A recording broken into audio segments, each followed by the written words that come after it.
غزوہ خندق کا زمانہ تھا۔ سردی، بھوک اور تکن انتہا پر تھی۔ صحابہ خندق کھود رہے تھے اور کئی دن سے پیٹ بھر کھانا نصیب نہیں ہوا تھا۔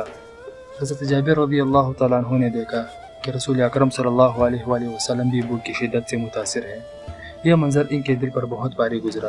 وہ فوراً گھر آئے۔ گھر میں دیکھا تو صرف تھوڑا سا جو کاٹا اور ایک چھوٹا سا بکری کا بچہ موجود تھا۔ بیوی سے کہا، جو کچھ ہے جلدی تیار کرو، میں رسول اللہ صلی اللہ علیہ وآلہ وسلم کو چپکے سے بلا لیتا ہوں۔ حضرت جابر رضی اللہ تعالیٰ عنہ نبی کریم صلی اللہ علیہ وآلہ وسلم کی خدمت میں حاضر ہوئے اور آہستہ آواز میں عرض کیا، یا رسول اللہ، میرے گھر تھوڑا سا کھانا ہے، آپ اکیلے تشریف لے آئے۔ لیکن رسول رحمت صلی اللہ علیہ وآلہ وسلم نے فرمایا، جابر، خندق میں کام کرنے والے سب لوگوں کو بھی بلا لو۔ یہ سن کر حضرت جابر رضی اللہ تعالیٰ عنہ کے دل میں گھبراہٹ پیدا ہو گئی۔ سوچنے لگے کہ اتنے زیادہ لوگ اور کھانا اتنا تھوڑا، مگر وہ جانتے تھے کہ رسول اللہ صلی اللہ علیہ وآلہ وسلم کا ہر حکم خیر ہی ہوتا ہے۔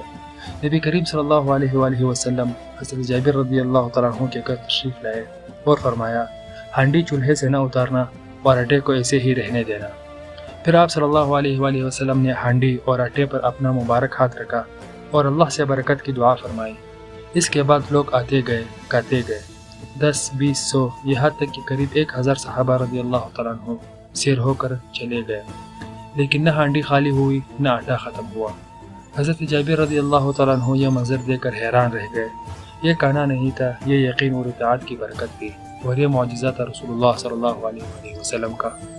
جب نیت اللہ کے لیے ہو اور دل میں کامل یقین ہو تو تھوڑا سا بھی بہت بن جاتا ہے۔